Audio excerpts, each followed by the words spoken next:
Bismillahirrahmanirrahim. Alhamdulillah, syukurillah, salatu wassalamu ala rasulillah Sayyidina Maulana Muhammad ibn Abdillah wa ala alihi wa ashabihi wa mawalah, la hawla wa la quwata illa billah, ma ba'd. Saya hormati Kepala Kantor Urusan Agama Kecamatan Donomulyo beserta dan staf panitia dari jajaran penyuluh agama Islam Kecamatan Donomulyo. Yang saya banggakan para calon pengantin 1, 2, 3, 4, 5 pasang ya. Calon pengantin ya Mas ya. Calon kumpul sah. Alhamdulillah. Oh, 1 sudah sah. Alhamdulillah ya. Oke, pertama sudah kita bersyukur kepada Allah karena kita telah mendapatkan banyak rahmat limpahan nikmat, termasuk untuk sampean ini, baik yang sudah nikah atau yang belum nikah, itu salah satu karunia yang besar yang harus disyukuri. Salawat dan salam mudah-mudahan selalu terlimpah curah kepada baginda Nabi Agung Muhammad Sallallahu Alaihi Wasallam. Saya sampaikan terima kasih kepada Kepala Kantor Urusan Agama Kecamatan Donomulyo yang telah mempersiapkan kegiatan pada hari ini. Mudah-mudahan nanti apa yang diperoleh oleh para calon atau para teman-teman yang akan memasuki rumah tangga ini betul-betul sesuai dengan harapan dan tujuan, cita-cita sebagaimana yang ada di dalam Al-Quran, yaitu menjadi keluarga yang sakinah, mawaddah, warahmah dan barokah. Istilahnya samaraba, sakinah, mawaddah, rahmah, barokah, ya kan? Tuh, itu yang diidam-idamkan oleh semua orang yang memasuki dunia rumah tangga. Kan? Jadi kata itu indah, sakinah, mawaddah, rahmah, barokah itu indah semua.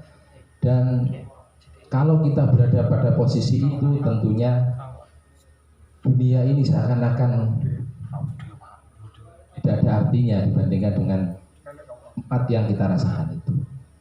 Tetapi untuk membentuk itu perlu yang ini tidak hanya dilaksanakan di KUA Donomulyo, di KUA Kalipari, tapi tidak punya kegiatan ya. Ya harus sering baca doa di rumah, baca Quran, ya, ngaji, ya kan, ndongakno bojone supaya istrinya, suaminya itu nanti mendapatkan rezeki yang halal barokah karena untuk kebutuhan keluarga, gitu ya. Dan rezeki itu yang barokah tidak diukur dari besarnya pendapatan. Bisa juga orang tadi itu uangnya banyak tapi gak barokah. Barokah itu pengertiannya kebaikannya berlipat-lipat.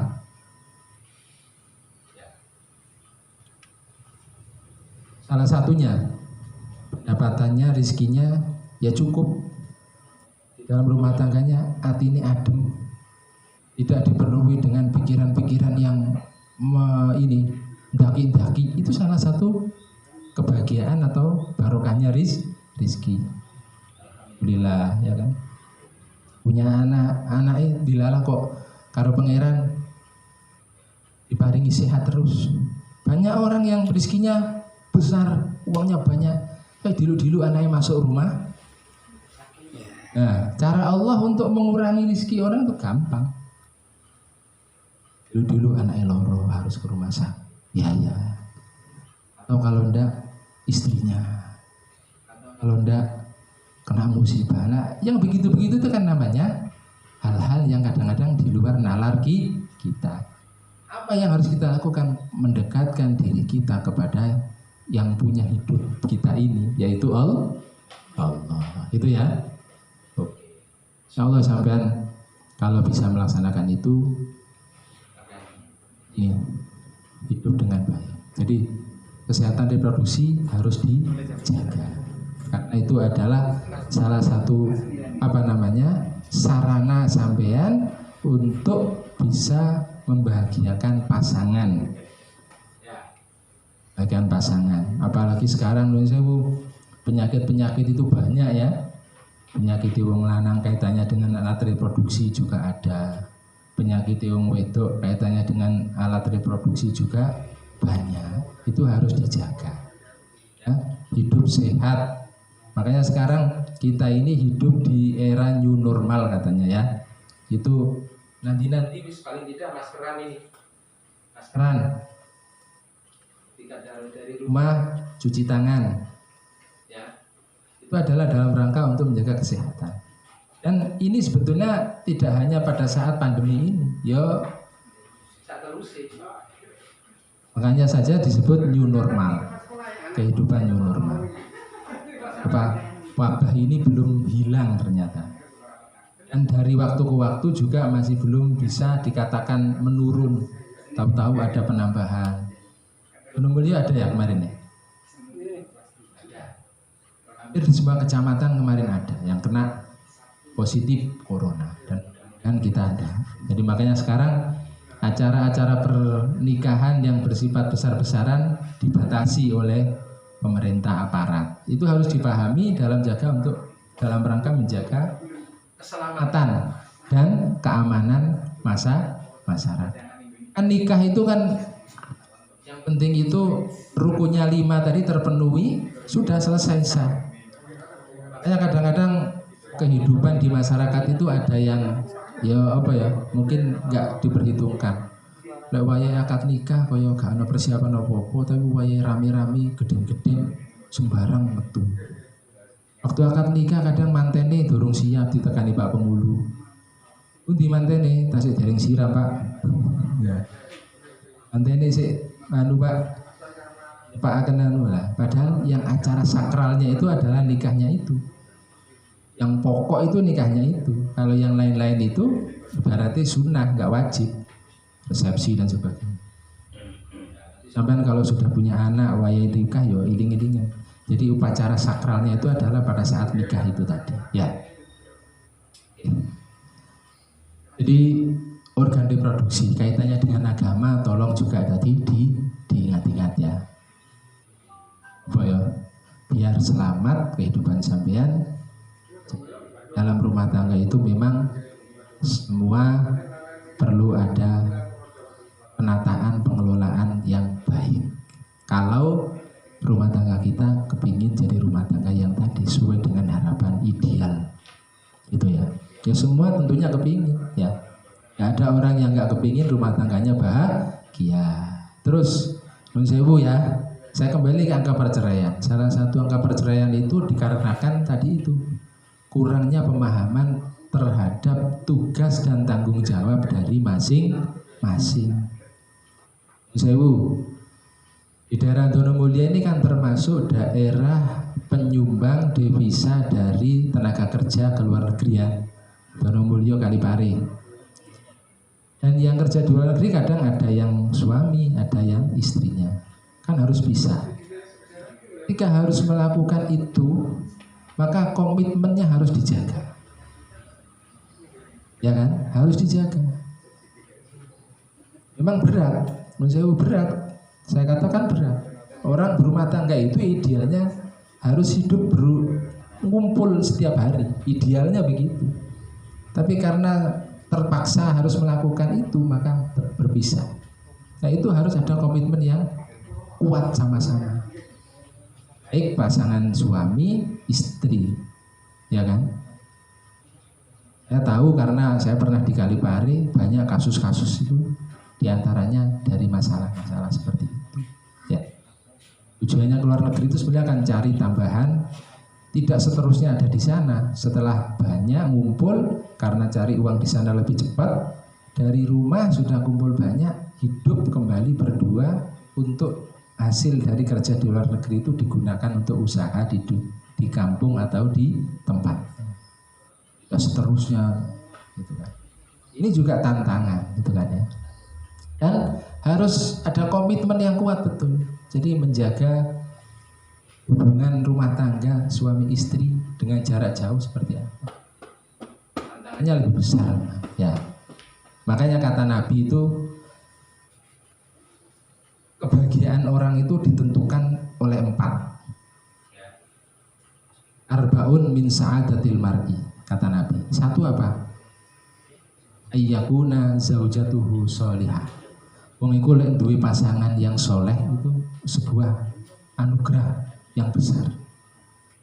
Punya suami yang soleh, punya istri yang soleh itu sebuah anugerah yang besar, kata Nabi.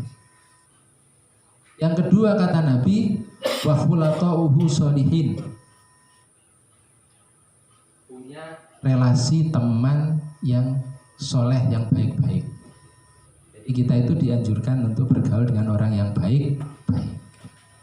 Kalau kita punya teman baik, soleh, ya taat beribadah, itu menjadi sebuah kebahagiaan. Ya.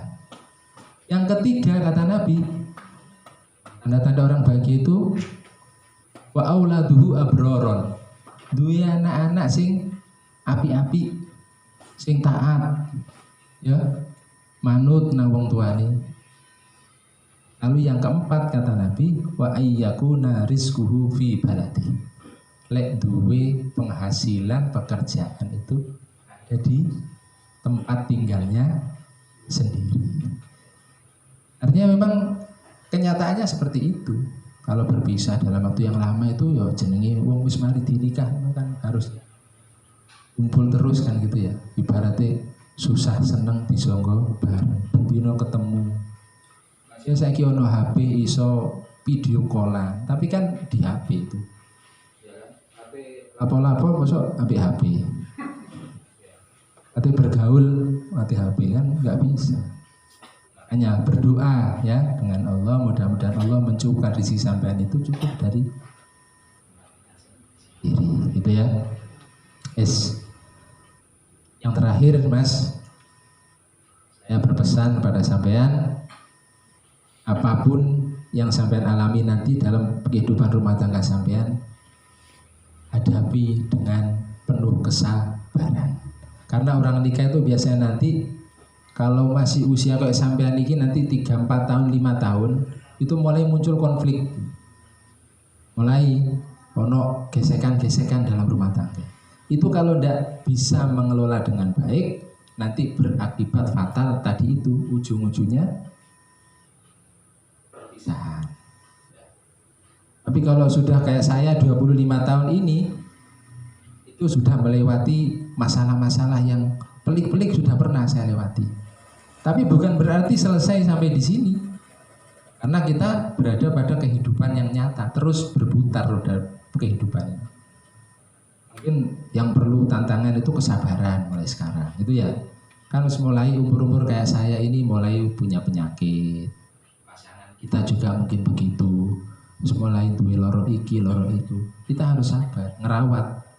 Ya, ketika suami yang sakit, yo istri harus telaten. Ketika istri yang sakit, yang suami harus juga nyadari. Ya usia-usia begini nih, usia sudah kepala 5 ke atas ya. 25 ke atas. Wis mulai anak gede-gede, duwe macam-macam persoalan, ya kan? Banyak. Nah itu kan memang tantangan. Tapi yakinlah kalau sampean menghadapi itu dengan penuh kesabaran, tentunya tetap hubungan dengan yang di atas itu bagus. Semua persoalan akan bisa diatasi dengan baik. Oke. Ya, ingat-ingat. Saya terima kasih sampai sudah mendengarkan dengan seksama apa yang saya sampaikan. Meskipun acara kita ini sederhana, tapi mudah-mudahan nanti bisa menjadi bekal hidup sampai ke depan. Itu ya. Saya kira ini saja dulu. Penyuluh ada yang mau nambah mungkin ya? Oh gitu. Oke.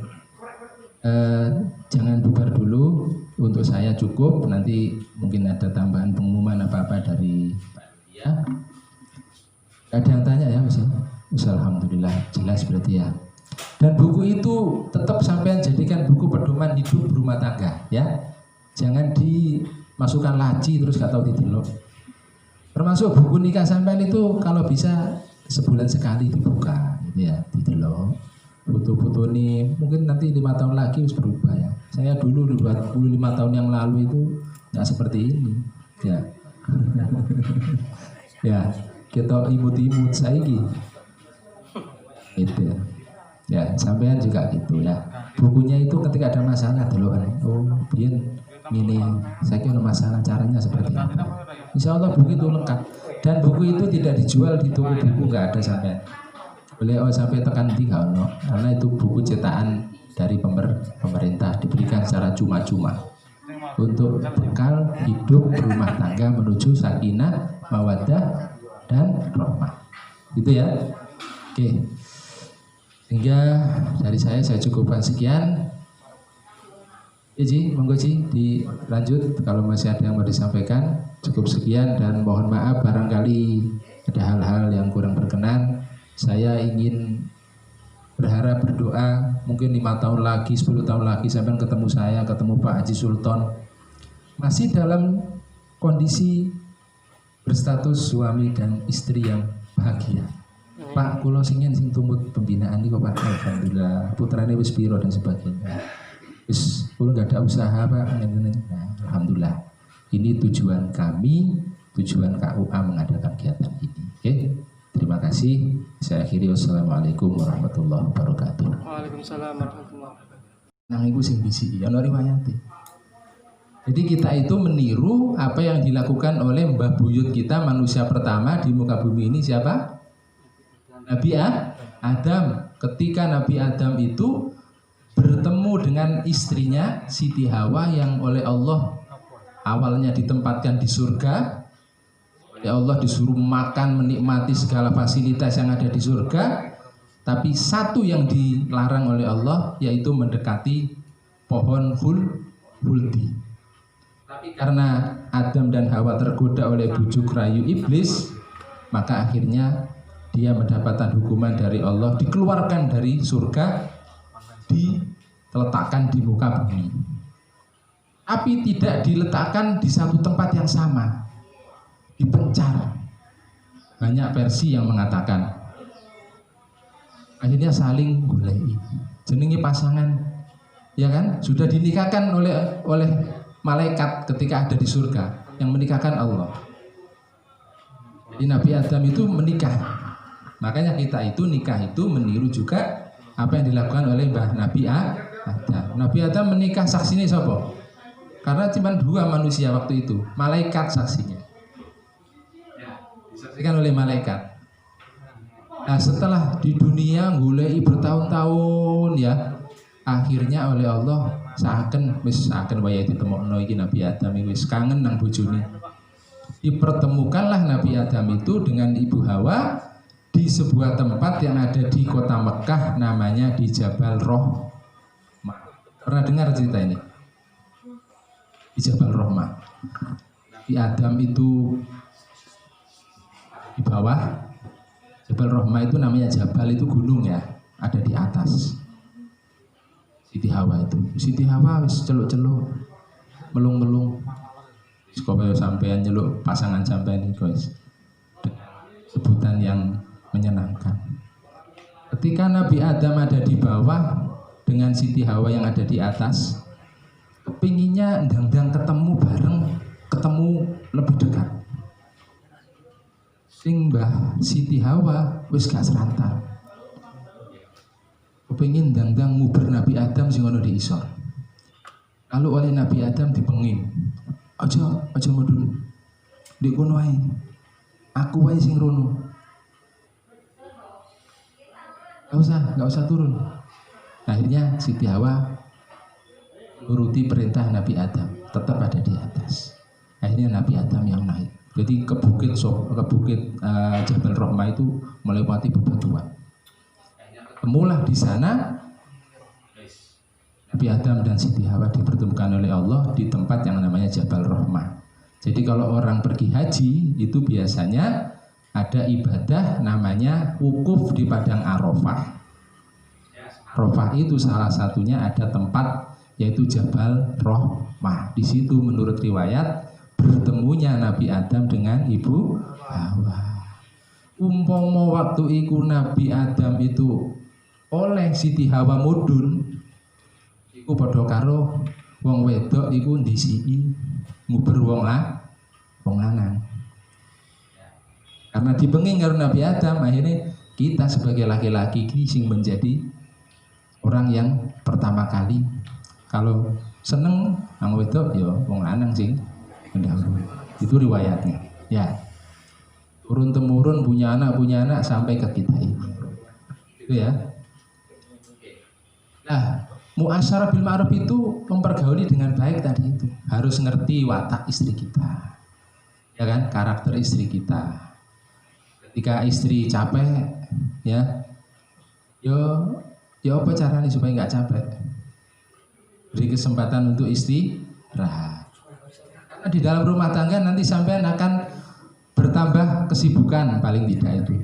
Bertambah urusan. Di samping ngurusi dirinya sendiri juga ngurusi pasangan kita. Nanti kalau sudah punya anak, ngurusi anak. Nah, punya anak adalah salah satu tujuan dari pernikahan supaya nikahnya sah, menghasilkan anak yang sah dari pernikahan itu kan gitu ya. Disampaikan saking duwe buku nikah.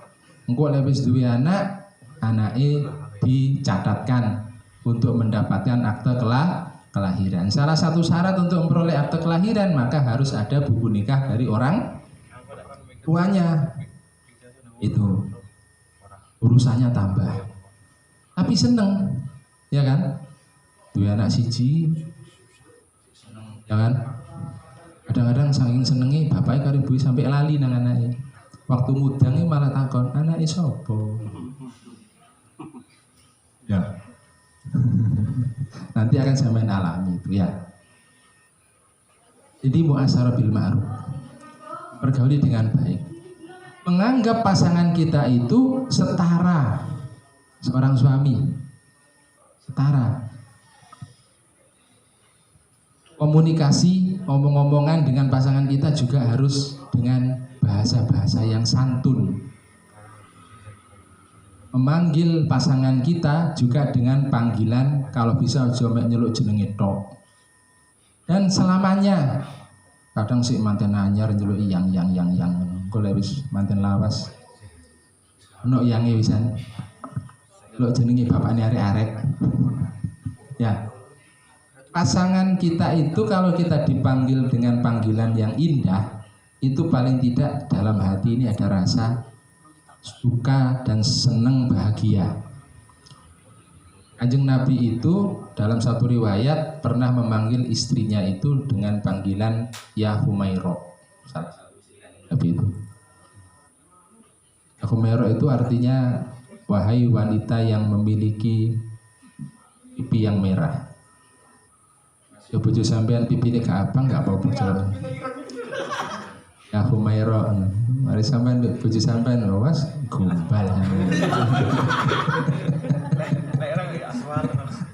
Paling sampean iki saking ono karepe jeluk-jeluk ngono.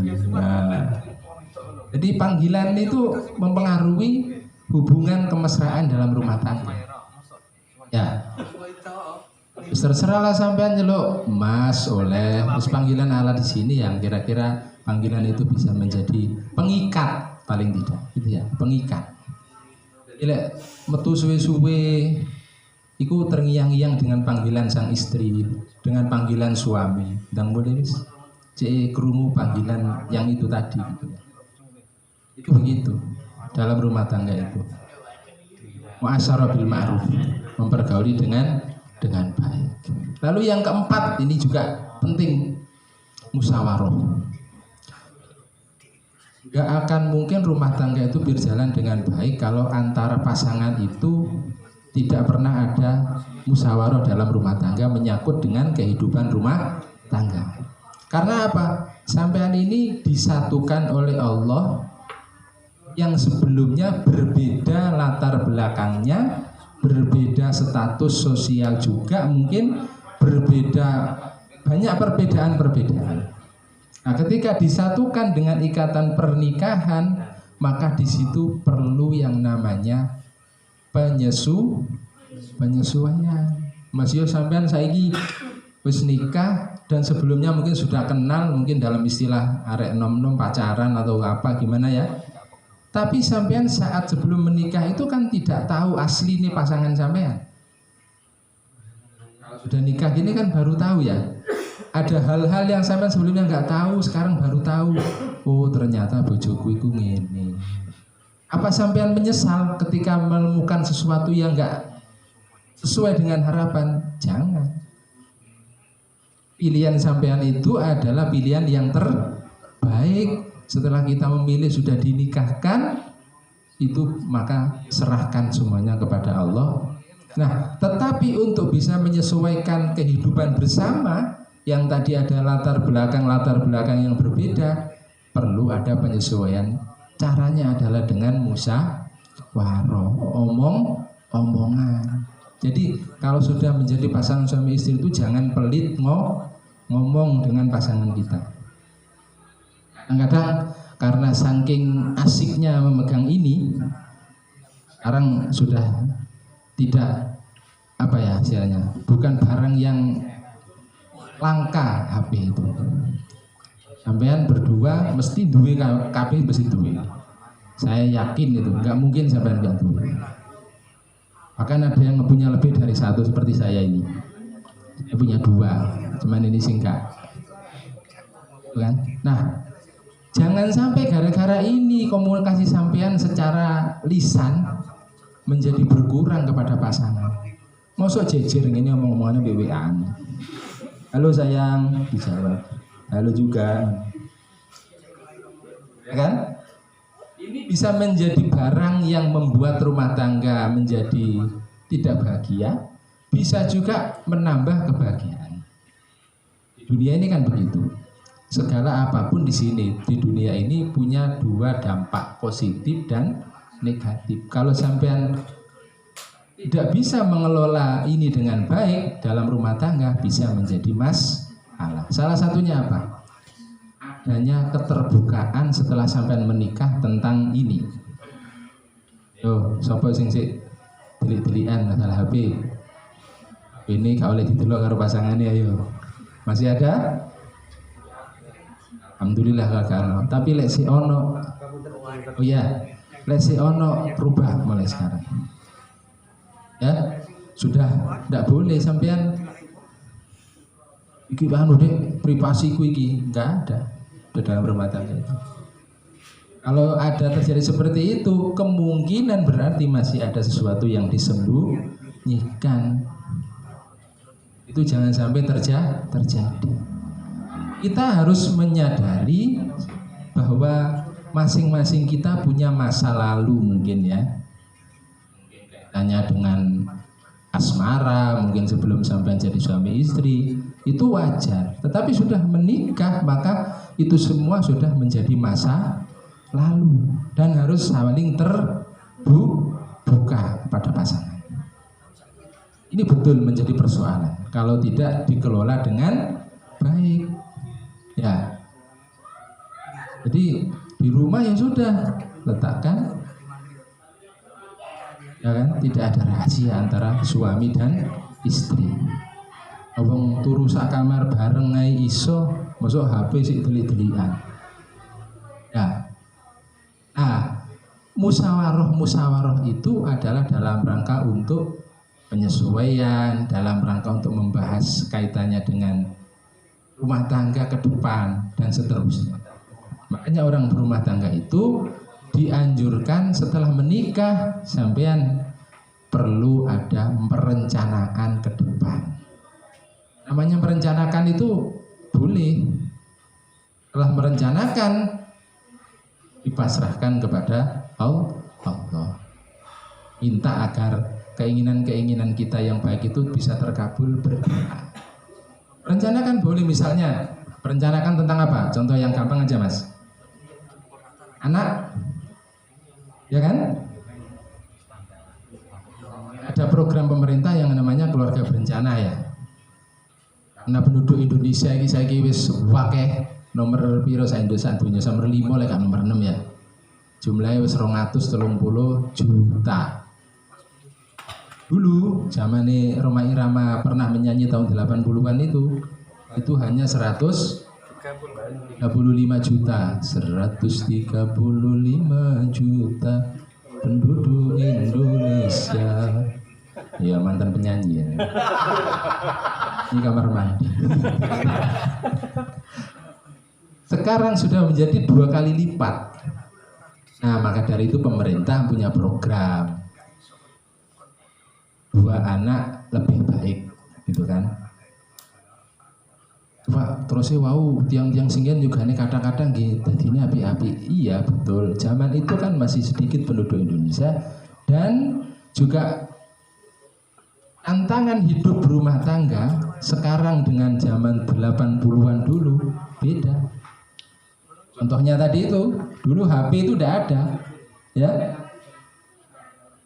Telepon rumah itu orang jarang-jarang punya. Sak desa atau sak kecamatan ini kena dihitung wong duwe telepon kabel ini. Tapi dengan adanya kemajuan zaman udah banyak teknologi. Dari satu sisi itu berdampak positif, tapi juga bisa berdampak negatif. Sehingga tantangan untuk hidup di era sekarang itu jauh lebih berat. Kan? Makanya lebih baik punya anak tidak banyak-banyak tapi berkualitas. Nah, merencanakan anak misalkan, ya diomong, coba deh kita ya program anak, gitu kan ya. Kan tujuan kita nikah itu mesti punya keturunan. Tidak mungkin orang punya tujuan yang lain selain punya anak juga ada tujuan membahagia tadi itu. Tapi nggak kepingin punya anak itu nggak mungkin. Mesti kepingin punya hasil buah cinta itu adalah salah satunya anak. Anak itu juga bisa menjadi tambahnya perekat antara pasangan suami istri. Nah, terus kalau sudah merencanakan seperti itu apa yang harus dilakukan? Persiapan. Ya kan?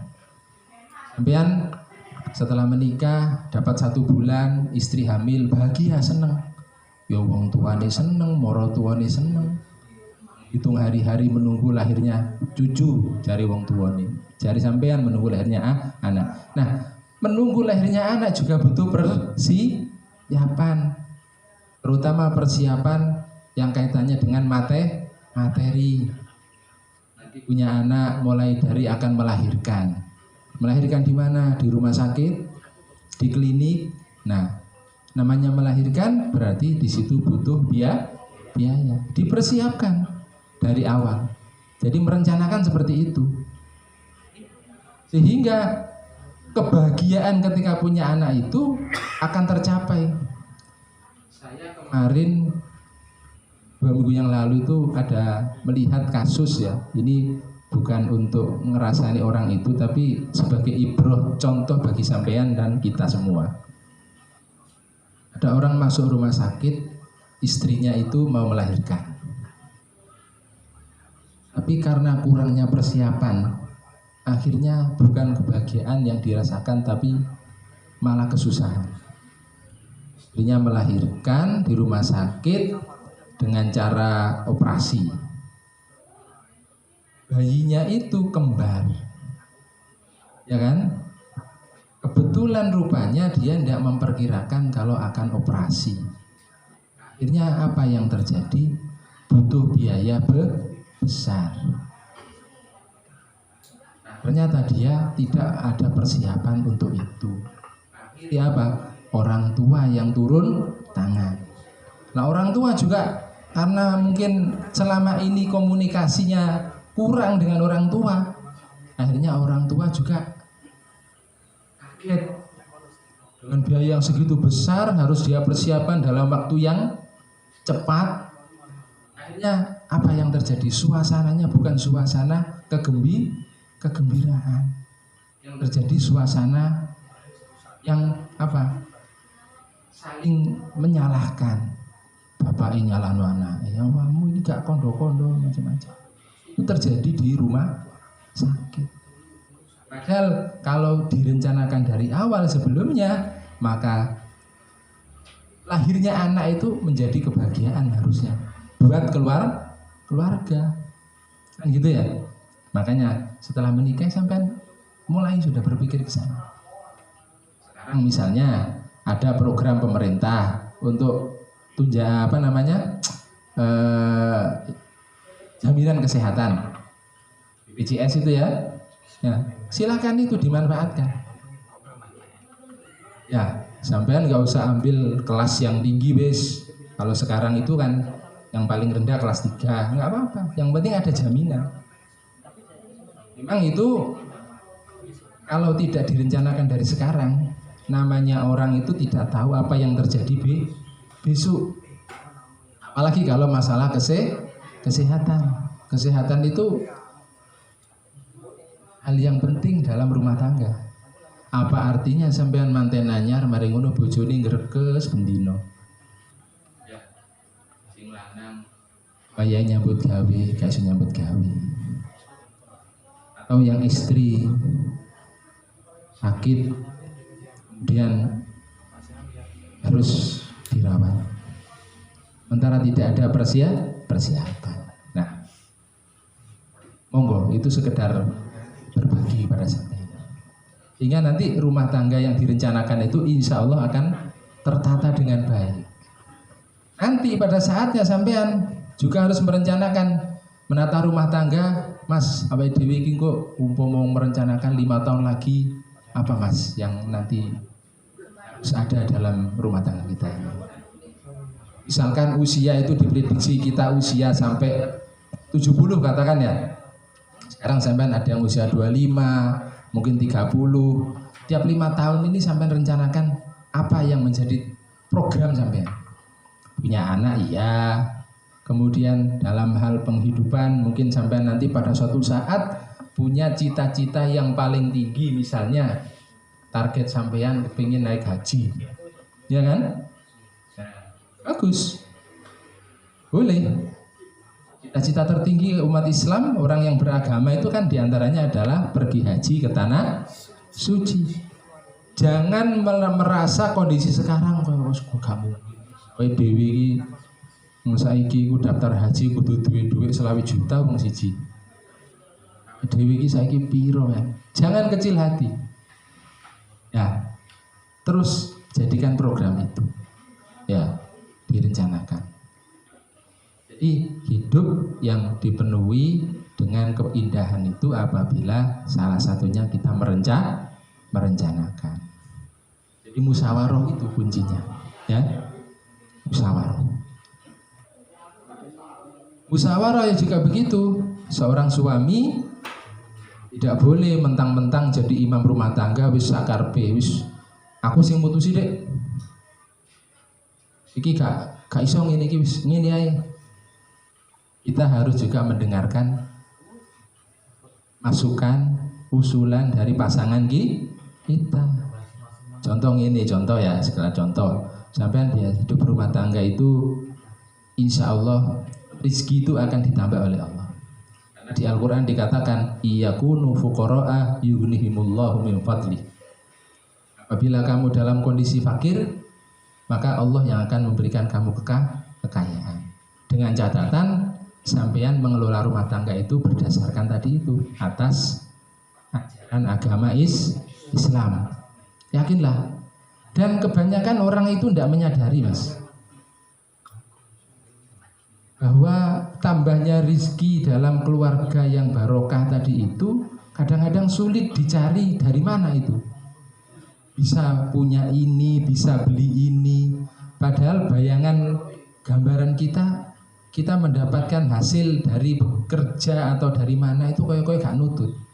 Tapi dengan hidup berdua, bahkan ditambah anak, itu menjadi barokah. Orang yang masih hidup sendiri itu biasanya jarang dikatakan orang kaya, sekaya apapun. Ketika orang sudah berumah tangga, punya anak, rezekinya tambah, hartanya tambah, sampai dia disebut sebagai orang kaya itu karena dia sudah berumah tangga. Gampangane lek bujang sik jomblo ya. Itu jarang wong sugih. Tapi ketika berumah tangga, Allah memberikan rezeki dari banyak sumber yang kadang-kadang tidak disangka sangka. Ya. Aku ini nang ibu sampean wis sang bapak sampean. Iso nyekolahno anake sampai gugur sampai perguruan tinggi bahkan. Kadang-kadang susah dicari dari mana itu asalnya. Ya. Oleh karena itu perencanaan tadi itu menjadi hal yang penting. Oke. Dan 4 mau apa? Rumah sakit. Ngomong-ngomong ngono iku aja nyerempet-nyerempet nulah wis ya. Ini hanya sekedar mengingatkan sampean supaya nanti dalam rumah tangga sampean itu enggak ada kerikil-kerikil duri-duri yang merusak rumah tangga. Makanya orang Jawa biasanya itu ono istilah bangun nikah. Lah iku penyuluh biasanya tukang bangun nikah paling ya. Sering dijaluki tulung wong kampung paling ya. Pak, kula anu Pak badhe bangun nikah tolong sampean. Nah, bangun nikah itu menurut beberapa pandangan ulama boleh. Ya. Salah satunya adalah diantaranya untuk menghindari terjadinya kekhawatiran-kekhawatiran yang mungkin ada tadi yang saya sampaikan ucapan-ucapan nyerempet-nyerempet kepada. Tapi bukan berarti bangun nikah itu membatalkan nikah yang sebelumnya. Jadi misalnya sampean kok dalam tradisi Jawa mungkin dono mulya ini si akeh mungkin ya. Iya Bang penyuluh ya. Masih banyak ya. Di kampung saya sana banyak. Ya lah. Tapi aku pesen nang penyuluh iku lek ana wong kate njaluk bangun nikah penyuluh aja langsung dilayani, sampean kudu nakoni dulu nikahnya nikah di mana. Punya buku nikah enggak? Kalau dia nggak punya buku nikah, itu sampean harus hati-hati. Kan? Karena apa? Kalau sampean melaksanakan prosesi itu kemudian ternyata orang itu belum menikah, katakan misalnya nun sewu kumpul kebu. Ngomongin nang sampean bangun nikah, itu maka nikahnya jadi sah dan sampean dijadikan nanti sebagai apa? Rujukan. Wong kula pun dinikahkan kali Pak penyuluh nih. Padahal penyuluh ini tugasnya menjalankan fungsi negara. Penyuluh ini harus menjalankan undang-undang perkawinan. Jadi saya di kampung saya juga begitu. Kalau ada orang minta tolong ke saya, karena tahu kalau saya pernah di KUA, biasanya diparani, Pak nyuwun tolong. Saya tanya, dulu pernah nikah di mana? Gitu kan? Kalau sampai yang seperti ini sudah sah punya buku, misalkan nanti ada anjuran dari kiai siapa tokoh membangun nikah. Nah, ya sama, harus ada mantennya, wali, saksi gitu ya. Ada ucapan ijab kabul ya. Jadi nek mari bangun nikah ku rasane koyo manten anyar jadi. Sepo ya Bang. Anu Pak niki kersane koyo manten anyar malih jadi. Nah, komitmen memandang perkawinan sebagai sebuah ikatan yang kokoh. Tidak boleh dibuat main-main. Makanya tadi saya pesan hati-hati dalam hal ucapan ketika gegeran yang Pak bojone ya. Jangan sampai sekali